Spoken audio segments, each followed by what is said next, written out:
Le 8e dîner gala de la Fondation Children of Africa, fondée et présidée par Mme Dominique Ouattara, a réuni des personnalités de tous bords pour la cause humanitaire ce vendredi 11 mars. Le dîner gala a tenu ses promesses en permettant de mobiliser des ressources pour des actions de bienfaisance.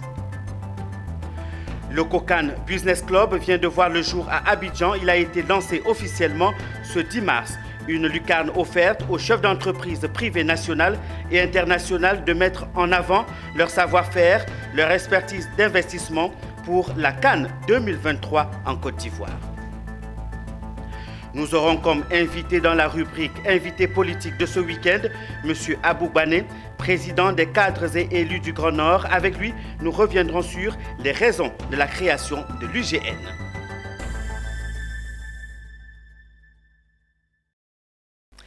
Madame, Monsieur, bienvenue dans cette nouvelle session d'information du week-end sur Business 24. Merci de choisir la télé utile pour vous informer.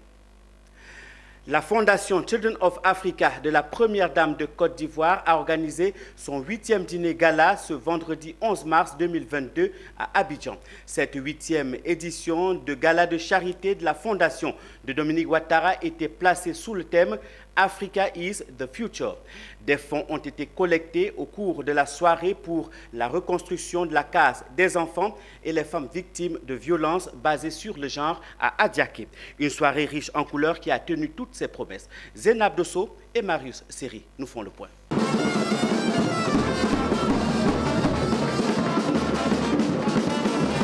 Il a eu lieu et il a tenu toutes ses promesses. Tous les ingrédients étaient décidément réunis pour donner un cachet spécial à cette 8e soirée.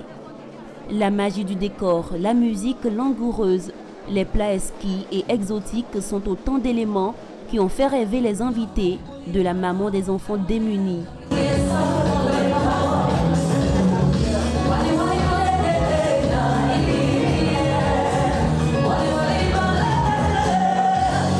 Des personnalités venues du monde entier se sont donné la main autour de la cause de la mère et de l'enfant. Cause qui a réuni l'instant de cette soirée, non seulement des stars telles que Adriana Karembe, Noémie Lenoir, Didier Drogba, Alexandre Arcadi, Alpha Blondy, MC Solar, Singila, mais aussi des personnalités du monde de la politique et ceux du monde de la santé, des finances et des milliers d'anonymes, tous soucieux d'apporter leur soutien à la Première Dame Dominique Ouattara. Pour une bonne cause, c'est pour soutenir. Moi, je suis un peu comme... je fais partie de la famille, donc ça fait plusieurs années que je viens participer. C'est surtout pour une bonne cause, donc voilà. On peut tous contribuer à de belles causes, et en l'occurrence là l'éducation c'est l'avenir. Je suis très heureux d'être ici ce soir pour la soirée Children of Africa de la Première Dame, Madame Dominique Ouattara. C'est une très très belle initiative. Je suis très heureux d'être là. Pourquoi ? Parce que les actions menées sont des actions en faveur des enfants, et les enfants c'est le présent et c'est l'avenir. Pour avoir visité l'hôpital mère-enfant, c'est vraiment un établissement de premier plan aux normes internationales les plus avancées. Depuis des années, je viens et je vois tout ce qui se réalise et c'est magnifique. Voilà. Il faut soutenir cette initiative et surtout pour les enfants et les mères et les femmes. Merci à tous les donateurs pour la Côte d'Ivoire, pour les enfants de Côte d'Ivoire et merci surtout à la Première Dame qui nous permet de vivre ce beau spectacle. La Première Dame Dominique Ouattara n'a pas manqué de réitérer sa conviction quant à se mettre au service des plus faibles et les plus démunis. Bilan certes satisfaisant, mais des actions qu'elle trouve insuffisantes vu la généralisation de la pauvreté au sein des populations. Elle a permis de rassembler 4 milliards de francs CFA pour la construction d'un centre d'accueil pour les femmes victimes de violences et pour la reconstruction de la case des enfants, était l'objectif de la première édition du dîner de gala du 11 mars 2022. Pour recueillir ces 4 milliards de francs CFA, une vente aux enchères a eu lieu. Elle a permis aux invités d'acquérir des objets magnifiques. Une tombola a été également lancée avec un don de véhicule Sans oublier l'achat des enveloppes permettant d'avoir des cadeaux surprises. Poursuivons avec du sport business. Le COCAN Business Club est un concept inédit dans la CAN 2023 qui sera organisée en Côte d'Ivoire. Le lancement officiel de ce concept s'est tenu ce 10 mars 2022 à Abidjan. Selon son concepteur Albert Amichia, l'idée est de créer un cadre d'échange avec le secteur privé autour des opportunités liées à l'organisation de la Coupe d'Afrique des Nations 2023 en Côte d'Ivoire. Philippe Zabo, Ézéchiel Seri. Instaurer un cadre d'échange novateur dans l'organisation de la CAN 2023, dénommé COCAN Business Club, dans le but de fédérer les entreprises publiques et privées, nationales et internationales, autour de l'organisation de cet événement, parce que les opportunités directes et indirectes sont à saisir. Qu'il s'agisse des marchés publics ou des contrats de sponsoring, un événement sportif comme la CAN ne peut être livré conformément aux standards internationaux sans la participation du monde de l'entreprise. C'est pourquoi, en prenant l'initiative de la création du COCAN Business Club, j'ai souhaité encadrer et organiser cette participation du secteur privé à la mise en œuvre du plan d'action du COCAN 2023. En effet, après la phase de conception, le COCAN s'apprête à basculer dans la phase préopérationnelle qui se traduira par diverses actions et activités dont la réalisation se fera bien souvent au travers de marchés de fournitures et prestations de services et parfois par le mécanisme du sponsoring. Ces opportunités à saisir se feront par appel d'offres par le biais d'une plateforme créée par le COCAN, chose qui réjouit et en même temps inquiète les opérateurs économiques. Franchement, ça me va droit au cœur parce que c'est ce que nous avons souhaité toujours comme politique à mener pour cette organisation. Et de là, nos préoccupations ont été prises en compte. Je suis très content pour les imprimeurs de Côte d'Ivoire. C'est à nous de nous organiser et c'est à nous de démontrer aussi notre force de frappe dans l'impression de tous les documents concernant cette organisation. Vous savez, les appels d'offres, il faut avoir des cautions qu'il faut déposer pour répondre aux appels d'offres. Et vous voyez au niveau de notre secteur de l'industrie du tourisme, un hôtelier ou un restaurateur ou des maquis et autres ne seront pas capables de faire des appels, de répondre à des appels d'offres. Donc la plaidoirie et notre souhait aujourd'hui, c'est d'avoir un contrat, une convention de partenariat avec la COCAN pour pouvoir défendre les intérêts des nationaux, des entreprises nationales, qu'il s'agisse des maquis, des restaurateurs, des loueurs de véhicules, de l'artisanat d'art. Il faut retenir que la 34e édition de la CAN aura lieu du 23 juin au 23 juillet 2023 en Côte d'Ivoire. Placée sous le sceau de l'hospitalité, elle se déroulera à Abidjan, Bouaké, Kourogo, San Pedro et Yamoussoukro. 40 véhicules de transport ont été présentés aux transporteurs dans le cadre de la mise en œuvre du programme de renouvellement du parc automobile de Côte d'Ivoire lors d'une cérémonie le 10 mars 2022 à Abidjan. Initié par le gouvernement ivoirien, le programme vise à équiper le secteur en véhicules neufs, assainir et professionnaliser également le milieu du transport. Les détails avec Ami Diarasouba et Didier Guédé. Bouffée d'oxygène pour les transporteurs ivoiriens qui ont assisté à la cérémonie de présentation des nouveaux véhicules. C'est dans le souci de développer de manière conséquente cet important secteur automobile que la Côte d'Ivoire a opté depuis plusieurs années pour le renouvellement de son parc automobile avec le projet PRPACI, Programme de renouvellement du parc auto de Côte d'Ivoire. Selon les chiffres officiels de la Société ivoirienne de contrôle technique automobile et industriel SICTA, le parc auto de la Côte d'Ivoire est environ 1,200 millions de véhicules, dont 80% sont très vieillissants avec un âge moyen compris entre 18 ans et 20 ans. Star Auto, concessionnaire de référence en matière d'automobile depuis plus d'une soixantaine d'années, a implémenté une nouvelle approche dynamique et inclusive de ce programme depuis janvier 2020 par la signature d'un partenariat tripartite avec la FDTR, Fonds de développement du transport routier et du Haut Conseil des transporteurs. Ce sont 4 modèles de transport de passagers qui ont été présentés. une vanne de 7 places, un minibus de 15 places, 17 places et 24 places. Tous dotés d'un climatiseur d'origine, une véritable alternance aux véhicules utilisés actuellement en termes de confort et de rentabilité. Aujourd'hui, nous sommes satisfaits du partenariat que le Fonds de développement des transports routiers a noué avec Star Auto. Nous avons préféré commencer par la base, c'est-à-dire avec les transporteurs qui sont sur le terrain, qui ont des besoins spécifiques, qui nous ont exprimés et en fonction de ces besoins-là, nous avons fait le choix des modèles.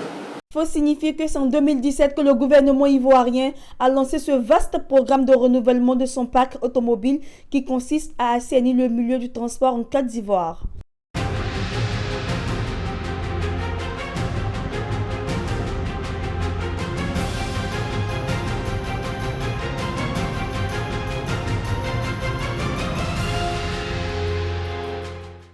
C'était un projet cher, a fait le Premier ministre Amadou Gon Coulibaly. La création de l'association Union du Grand Nord. Eh bien, c'est chose faite depuis novembre 2021. L'UGN a été portée sur les fonds baptismaux. Elle se veut une union fraternelle des cadres et élus pour le développement du Grand Nord. Et pour la diriger, les ressortissants de cette partie de la Côte d'Ivoire ont porté leur choix sur la personne de Abou Bané. Notre invité de la rubrique politique de ce jour, M. Bané, bienvenue dans notre studio. Merci, M. Pierre Tebeu. C'est un plaisir de vous recevoir. Alors, M. Bané, si on vous demandait davantage de vous présenter. Je suis un citoyen ivoirien, Bané Abou, administrateur général des services financiers, en poste à la direction générale du Trésor de la comptabilité publique, où j'officie en tant que conseiller du directeur général en charge de la coopération internationale et du suivi de la performance des finances publiques. Tout simplement. Bienvenue donc, M. Bané. Présentez-nous l'Union du Grand Nord en d'autres termes, l'UGN. Pourquoi faire?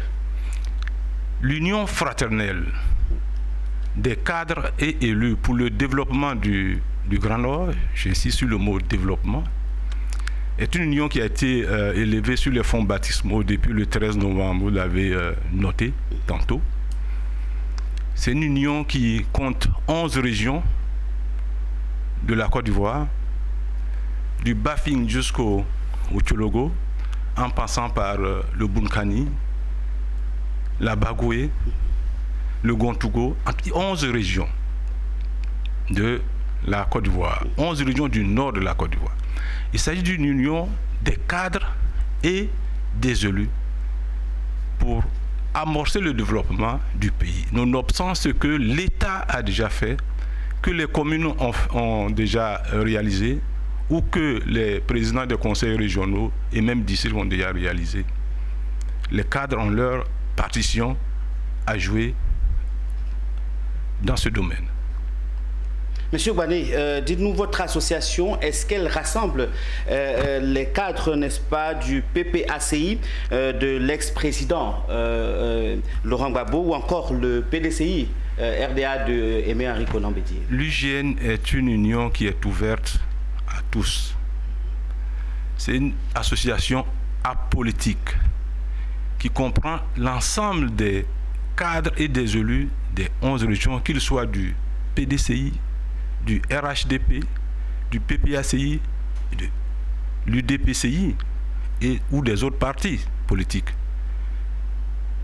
Nous entendons fédérer l'ensemble des énergies, l'ensemble des créativités autour de la seule question du développement de ces régions.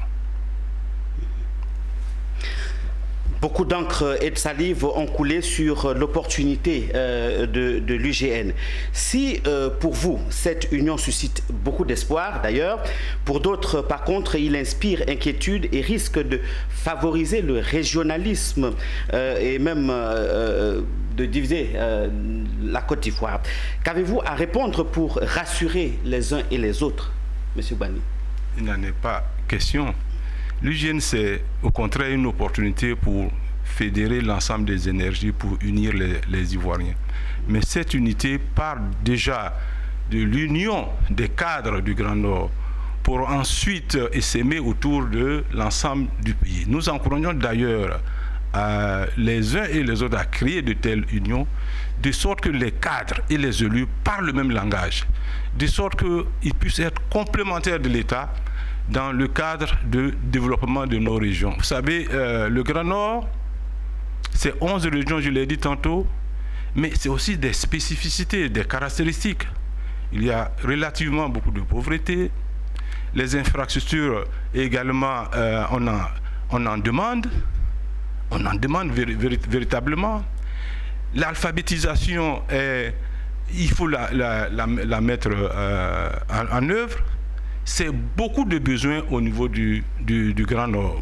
Vraiment beaucoup de besoins. La transformation des produits agricoles au niveau du Grand Nord. Que ce soit l'anacarde, que ce soit l'igname, que ce soit le maïs, que ce soit le coton, que ce soit les fruits. On a besoin d'encadrer les populations pour aller vers une meilleure productivité, pour arriver vers la création de valeur ajoutée à nos produits. Je crois que c'est la principale problématique qui se pose aujourd'hui au niveau de l'État ivoirien. Et je crois qu'avec l'UGN, les cadres et les élus du Grand Nord vont prendre le meilleur parti pour accompagner les collectivités, pour accompagner les régions, les districts et l'État pour enfin obtenir le décollage économique. Maintenant que l'UGN est né, quels sont vos projets à court et à moyen terme? Projet à court terme, certainement mettre en place les sections régionales. L'UGN, c'est 11 régions et nous aurons besoin de mettre en place les 11 sections régionales. Mais il n'y a pas que ça. L'UGN sera présente dans chacune des régions de Côte d'Ivoire. Et il y aura une région en Europe et il y aura une section, j'allais dire, en Europe et une section aux États-Unis, c'est-à-dire en Amérique. Donc l'UGN, ce sera 35 sections régionales. Je pense que mise en place, ces sections régionales pourront nous aider à aller très rapidement et à développer notre plan d'action. Nous aurons un plan d'action qui est en cours de finalisation, un plan stratégique de développement avec une matrice d'action très claire à court et moyen terme, c'est vrai, laquelle matrice fera l'objet d'évaluations claires chaque année et, j'allais dire, périodiquement. Nous sommes organisés pour cela. Monsieur Bané, aujourd'hui, pratiquement, quelles sont vos véritables difficultés? Difficultés, je n'en vois pas spécifiquement. C'est peut-être la difficulté de toute association qui naît. Je crois que c'est une très bonne œuvre qui naît. Et vous avez noté ça et là, à la création de l'UGN, quelques bruits. Mais je pense que c'est de bonne guerre. Lorsque vous entendez des bruits en mettant en œuvre une action, ça veut dire que cette action-là est une bonne action. Au contraire, ça doit être, j'allais dire, de l'engrais qui puisse vous permettre d'aller de l'avant. Donc ces bruits, c'est vrai, il faut les accepter. Mais c'est un son. Vous parlez comme les jeunes. C'est un son qu'il faut écouter, entendre et puis adresser en temps et en heure. Je reviens sur une question que vous aviez posée. C'est l'unité des Ivoiriens. Ça, c'est extrêmement important pour nous. Mais l'unité des Ivoiriens passe par l'unité des cadres et des élus du Nord. Et partout où il y a de la division au Nord, l'UGN sera présent pour souder les liens entre les cadres. Et lorsqu'on aura fait ça, on descendra plus bas pour aller souder les liens entre l'ensemble des Ivoiriens. Parce qu'on a besoin de cette unité, on a besoin de cette fraternité pour faire des pas positifs, pour aider, pour être complémentaire de l'État dans le cadre de l'émergence, dans le cadre du développement. Monsieur Bané, nous sommes arrivés au terme de notre entretien. Je vous demanderai juste de dire peut-être un dernier mot, peut-être une question que vous souhaiterez, n'est-ce pas, répondre. Un dernier mot, c'est souhaiter qu'il y ait beaucoup de cohésion nationale dans ce pays. On doit s'accorder sur un minimum. Et aujourd'hui, le minimum, ça doit être la paix, la sécurité et la nécessité de créer des richesses pour que la vie du citoyen ivoirien soit améliorée. C'est ça qui est le plus important. Je pense que qu'on soit en politique ou en développement, c'est le citoyen ivoirien qui importe. C'est sa vie C'est l'amélioration de la qualité de sa vie qui importe. Et c'est, entre autres, l'un des objectifs de l'UGED. Monsieur Gouané, nous sommes donc arrivés au terme de notre entretien. Que pensez-vous de la corruption, Monsieur Gouané? Il faut lutter contre qui gangrène beaucoup de secteurs déjà d'activité. Il faut lutter contre la corruption. Je pense qu'il sera de bon ton de mettre en place, si vous voulez, des chartes d'éthique, de déontologie pour lutter contre les fraudes, la corruption dans tous ces aspects. Vous savez que la corruption annihile la créativité, l'esprit et la volonté des uns et des autres. Nous cherchons certainement des ressources internes pour amorcer le développement. Et s'il y a beaucoup de corruption, eh bien ces ressources-là vont dans des poches j'allais dire dans des endroits où elles ne devaient pas être, en quelque sorte. Donc ce serait bien de lutter contre la corruption. Il faut absolument lutter contre la corruption. Un gouvernement qui est moderne doit absolument lutter contre la corruption. Merci beaucoup, M. Gouané, d'être venu sur notre plateau. Vous êtes Abou Gouané, président de l'Union des cadres du Grand Nord. Merci d'être passé sur notre plateau. Je vous remercie, c'est moi qui vous remercie. La transition est toute trouvée. Nous allons poursuivre cette édition ensemble avec vous, M. Gouané. Savez-vous donc que la Côte d'Ivoire perd en moyenne 1000 milliards de francs CFA du fait des dessous de table et autres pots de vin. Et l'un des facteurs encourageants de la corruption, selon le cabinet Deloitte en Côte d'Ivoire, c'est le tabou qui l'entoure. Au siège de la Confédération générale des entreprises de Côte d'Ivoire, à Abidjan, le cabinet a donc initié une conférence dénommée « Corruption, adieu les tabous ». Les explications avec Issa Badini et Richard Akeke. C'est une salle de la CGC bien garnie qui accueille cette conférence contre la corruption à l'initiative du cabinet Deloitte et ses partenaires de la GIZ et de la coopération allemande. Au coup d'envoi, les ministres de la promotion de la bonne gouvernance, du renforcement des capacités et de la lutte contre la corruption. Zoro Bibalo, à l'occasion, a mesuré le chemin à parcourir tout en reconnaissant le progrès enregistré par son pays. Des efforts sont faits, des progrès ont été réalisés. La Côte d'Ivoire, entre 2013 et 2020-2021, a gagné près de 9 points. La Côte d'Ivoire est considérée comme l'un des pays à travers le monde qui a fait le plus de progrès en termes de prévention de la corruption, en termes de lutte contre la corruption. Mais nous sommes conscients qu'il y a encore énormément d'efforts à faire dans le domaine de la prévention, dans le domaine de la détection de la corruption, dans le domaine de la répression, mais surtout dans le domaine de l'éducation aux valeurs, l'éducation au changement, l'éducation à l'intégrité. Corruption, adieu les tabous. Selon les organisateurs, l'idée est toute simple. Susciter le débat dans l'espoir d'une large prise de conscience. De combattre la corruption, mais surtout au-delà de lutter contre la corruption, mais de prévenir la corruption. Je pense que c'est une action qui, avec nos partenaires du GIZ et de la coopération allemande, est une action de sensibilisation, à la fois de l'ensemble des parties prenantes, pas uniquement du gouvernement, mais aussi des populations. La corruption est un sujet dans lequel on doit parler sans jugement. On doit accepter de dire les choses telles qu'elles sont pour trouver des solutions. Puis un des aspects les plus importants, c'est la prévention aujourd'hui. Alors qu'on puisse passer de la communication, de la formation, comprendre nos risques dans les organisations, c'est ce qui va faire beaucoup plus de sens que juste de pointer du doigt et d'amener des gens en prison. La corruption, il faut en parler, mais aussi et surtout agir. Et la digitalisation peut être un moyen efficace, à en croire le directeur général de la Caisse nationale de prévoyance sociale. Pour lutter contre la corruption, pour lutter contre la fraude et pour aussi faire des traitements rapides et fiables. Voilà pas mal d'avantages liés à la digitalisation. La Côte d'Ivoire perd en moyenne chaque année plus de 1000 milliards de francs CFA du fait de la corruption.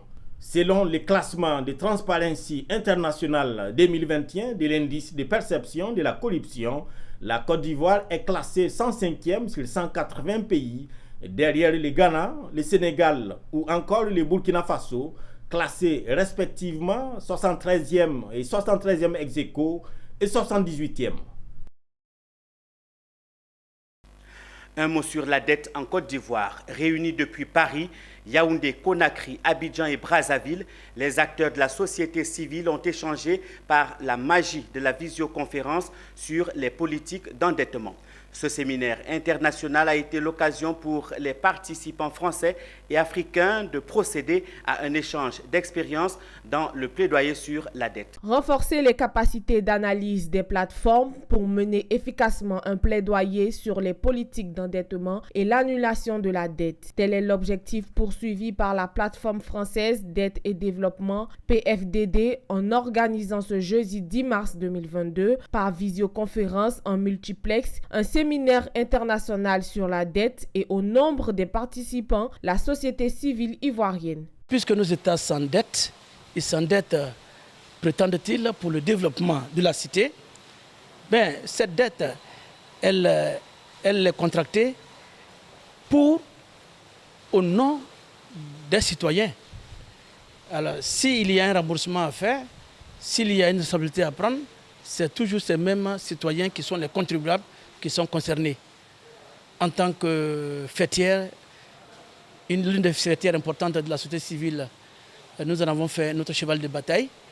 Cette réunion virtuelle a permis à plusieurs acteurs de la société civile française et leurs pairs africains issus de la Côte d'Ivoire, du Cameroun, de la Guinée et du Congo de renforcer leur connaissance des plateformes sur l'endettement et l'annulation de la dette. Nous avons organisé une table ronde multi-acteurs pour un débat contradictoire sur la dette.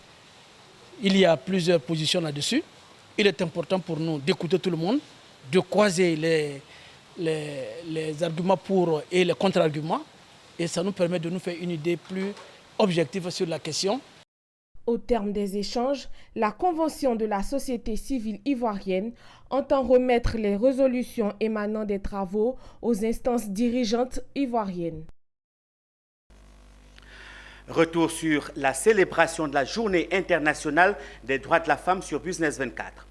Les stéréotypes des femmes dans le BTP, comment passer outre? C'est autour de ce thème que le groupement ivoirien du bâtiment des travaux publics a marqué la commémoration de la Journée internationale de la femme. L'objectif était d'encourager et accélérer la féminisation dans le secteur du BTP. Une célébration marquée également par les partages d'expériences des femmes, modèles de réussite dans le domaine du BTP. Zénab Dosso et Tima Traoré reviennent sur cette célébration dans ce reportage. Elles ont réussi à s'imposer dans le BTP, bâtiments et travaux publics, un secteur dédié exclusivement aux hommes. Ces femmes sont des modèles de réussite pour la jeune génération. Elles l'ont démontré à travers un partage d'expériences dans le domaine en vue d'amener les femmes à faire confiance au secteur du BTP, pourvoyeur d'emploi en Côte d'Ivoire. Un message bien enregistré par les chefs d'entreprise et les jeunes entrepreneurs ayant pris part à cette cérémonie. Maintenant, les choses ont tellement évolué qu'il n'y a pas de complexe entre l'homme et la femme. C'est une question de volonté. Donc j'invite mes sœurs, mes filles à embrasser le métier du BTP. Parce que le BTP n'est pas que les routes. Le vrai frein, quand ils ont fait des études, c'est qu'à la base, depuis l'enfance, c'est-à-dire le primaire, ensuite au secondaire et à l'université et ensuite dans les entreprises, ces jeunes femmes-là, on leur a dit que ce n'était pas fait pour elles, que tout ce qui est scientifique, technique, ce n'est pas fait pour la femme. Le fait de partager les expériences, ça nous apporte beaucoup, ça nous forge encore. Puis on va essayer de voir comment relever nos difficultés et essayer de faire face. On voulait à travers cet atelier qu'elle nous fasse ressortir toutes les difficultés que peuvent éprouver la gente féminine à exercer ce métier de nos jours. Donc ça a été un carrefour d'échanges très enrichissant. Aujourd'hui, en Côte d'Ivoire, très peu de femmes convoitent le secteur du BTP. Le groupement ivoirien de bâtiments et travaux publics se donne pour mission de toujours faire évoluer le genre dans le secteur. Fait marquant de la célébration de la Journée internationale des droits de la femme du GIBTP, la remise officielle de trophées à quelques membres du groupement pour leur engagement et leur leadership. L'actualité à San Pedro à présent. Le ministre de l'Emploi et de la Protection sociale, Maître Adama Camara, a procédé le week-end dernier à l'inauguration du siège de l'institution de prévoyance sociale Caisse générale de retraite des agents de l'État de la région de San Pedro. Abel Kwao, notre correspondant dans la région, a suivi pour nous cette inauguration qui entre dans le cadre de la politique de proximité de l'institution. Reportage. À San Pedro, le siège de l'IPSC Grailleux officiellement ouvert. L'institution de prévoyance sociale Caisse générale de retraite des agents de l'État, IPSC Grailleux, a donc déposé ses valises dans la ville portuaire pour desservir toute la région du Bas-Sassandra, et ce, en présence du ministre de l'Emploi et de la Protection sociale, Adama Camara. Les plus heureux sont les travailleurs et surtout les retraités. Je suis très heureux parce que ça fait 26 ans que je suis à la retraite. Et ces 26 ans, c'est à San Pedro que je les ai faits. C'était difficile pour nous, mais l'agence principale qui vient d'ouvrir à San Pedro aujourd'hui nous donne le nez creux. Nous sommes très contents. C'est une cérémonie qui permet de résoudre un problème humaniste. Les retraités sont des personnes vulnérables et rapprocher les structures qui doivent leur verser ce à quoi ils ont droit ne peut être qu'une bonne chose. L'ouverture de l'agence du district du Bas-Sassandra de l'IPSC Grailleux a également été saluée par le directeur général. Notamment, les efforts consentis du ministre de l'Emploi pour le bien-être des travailleurs et des retraités. San Pedro, à la faveur de cette louable initiative qu'est la ronde du social, traduit d'ailleurs assez bien, s'il en était encore besoin, la grande importance que vous attachez à la mission que vous a confiée le président de la République. L'IPSC Grailleux est une personne morale de droit privé, de type particulier, investie d'une mission de service public à vocation sociale qui a été créée le 18 avril 2012, sous l'impulsion de son conseil d'administration. Ce journal se poursuit. Madame, Monsieur, tout de suite, je vous invite à suivre la chronique de Business 24.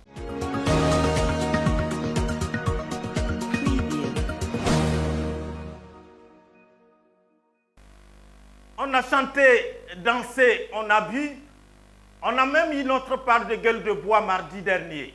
Les années passent et les habitudes quant à la célébration de la journée internationale de la femme résistent.